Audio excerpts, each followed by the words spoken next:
자, 지금까지는 어제 있었던 큰 이벤트 얘기를 해봤고요. 이번에는 국내 정치 얘기로 잠깐 좀 넘어가겠습니다. 자, 권 의원님. 지금 지난주에 이제 교섭단체 3당이 합의를 했습니다. 네. 그래서 국회에 이제 어느 정도 들어왔다, 거의 국회 정상화다, 뭐 이런 표현을 하고 있는데 민주당이 지금 선택해야 될 부분들이 있습니다. 결정해야 될 부분들이 있습니다. 가장 큰 것은 사개특위와 정개특위 어느 부분을 민주당이 위원장으로 가져갈 것인가 하는 부분인데 민주당 내에서도 좀 논란이 있습니까? 어떻습니까? 지금? 네, 그렇습니다. 지금 팽팽합니다. 팽팽해서 이인영 원내대표께서는 이제 의총을 열어서 네. 이걸 해결하고자 하시고 투표합니까? 한 번에 안 되면 두 번, 세 번이라도 열겠다고 지금 네, 하고 계신데 네. 저희가 그다지 투표로 해서 결정했던 기억은 많이 없습니다. 그러니까 뭐 사개특위를 가져와도 일정한 비판이 있을 거고 정개특위를 가져와도 비판이 있을 것 같아요. 네. 다 중요한 문제인데 정상화하기 위해서는 그 중에 하나를 해야 되니까 저희 의원님들이 지혜로운 판단을 하고 이인영 대표가 지혜로운 결단을 내리지 않을까 싶습니다. 권 의원님 개인의 생각은 여기서 밝힐 수 노코멘트 있나요? 하겠습니다. 어려운 문제입니다. 네.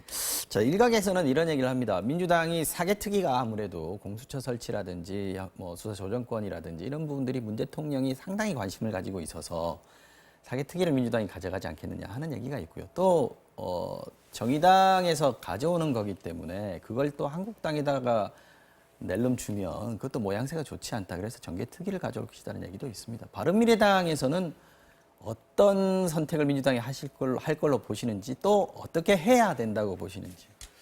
저는 그렇습니다. 선거법 개정도 그렇고 사법개혁도 뭐 우리 국민들이 간절히 원하는 부분이기 때문에 어느 것 하나 중요하지 않은 게 없어요. 그럼요. 네. 근데 저는 이런 정신을 좀 상기하고 싶어요. 그 선거가 한 1년 정도 남았는데 1년도 채 안 남았죠. 그런데 게임의 룰이 아직도 좀 정해지지 않았어요. 그렇기 때문에 선거법이 어떻게 보면은 둘 다 중요합니다만은 좀 더 중요하지 않겠나, 또 시급하지 않겠나 생각이 들어서 겨울에 달면 선거법이 내려간다는 그렇습니다. 그래서 민주당에서 대승적으로 결단하셔서 정개특위 위원장을 민주당에서 맡으셨으면 좋겠고요.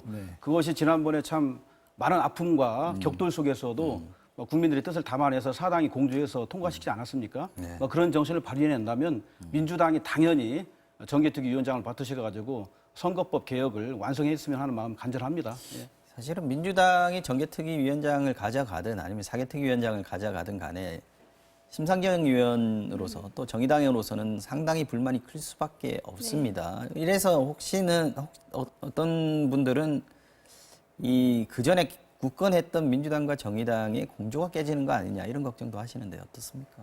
우선 임 의원님의 말씀을 저희 이인영 대표한테 전하겠습니다. 감사합니다. 정개특위를 하셔야 된답니다. 이렇게 전하고요. 심상정 의원님이 잘해오셨죠. 네. 그리고 우리가 지금 왜 그 선거제를 개혁하려고 하느냐라는 거에 대한 그걸 잘 알고 계시고요. 그런데 저희가 많은 압박을 받았죠. 국회를 더 이상 안 열면 아마 국민들이 쳐들어왔을 것 같아요. 그 부분이 있었고 또 이제 특위 연장을 안 하면 사실 패스트트랙도 계속할 수 없고 뭐 공수처법도 할 수가 없으니까 저희로서는 좀 어쩔 수 없는 선택을 했던 거고 뭐 여러분들이 이제 저희를 압박하고 지금 계신 거는 좋아 그것까지는 이해를 한다고 쳐도 이제 들어가서 잘해 타협하지 말고 즉 야3당과 같이 했던 그 정신을 절대로 저희가 잊지 않으려고 할 겁니다. 잘 부탁드리겠습니다. 네. 지금 이렇게 말씀을 하는 게 어떻게 보면 사개특위든 정개특위든 한국당의 위원장을 넘겨주면 마치 일이 안 될 것처럼 이걸 전제로 하고 하는 말씀인 것 같은데 사실 둘 다 중요한 거 아니겠습니까? 말씀하셨듯이 그렇습니다. 예. 둘 다 관철시키기 위해서는 바른미래당의 역할이 캐스팅 보트로서의 역할이 상당히 중요할 것 같습니다. 예. 앞으로 바른미래당의 역할은 어떻게 된 거죠?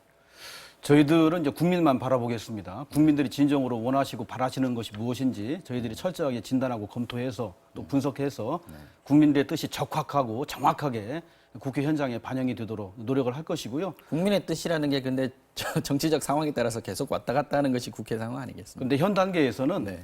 두 부분 다 중요하겠습니다만은 그래도 선거법 개혁과 개정을 통해서 제대로 된 국회가 구성해달라 네. 이런 것들이 국민적 더 요청이 있지 않겠나 생각이 들고요. 네. 사법개혁 같은 경우는 이해관계자들 사이에 많은 그 상충된 점이 엄청 많아요. 네. 그렇기 때문에 이것을 거중 조정해 나가는 데서는 다소의 시간이 좀 필요하지 않겠는 판단이 들어서 우선 급한 선거법 개정 개혁에 여야가 머리를 맞대고 통과시켰으면 하는 마음 간절합니다. 예. 네. 오늘 7월 첫 월요일입니다. 문희상 국회의장이 이 매월 초월회라는 걸 만들었는데 황교안 대표가 오늘 처음 참석을 네. 했습니다. 어떤 의미가 있다고 보시는지요? 거의 4개월 만에 한기원 대표 참여하신 거고요. 네. 또 한기원 대표께서 대표 되시고서 사실 밖에 훨씬 많이 계셨어요. 장애투쟁을 먼저 하셨기 때문에 네.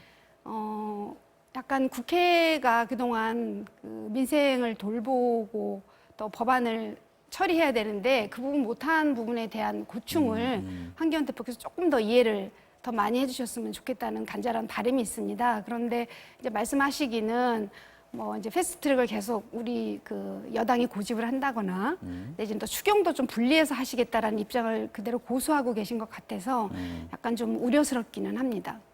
오늘 질문을 마지막 질문 못 드리겠습니다. 네네. 시간이 다 됐는데요. 네. 자, 오늘 정치와 정령 여기까지만 하겠습니다. 더불어민주당의 권미혁 의원 그리고 바른미래당의 임재훈 의원과 오늘 함께했습니다. 재밌었습니다. 두 분 고맙습니다. 감사합니다. 감사합니다.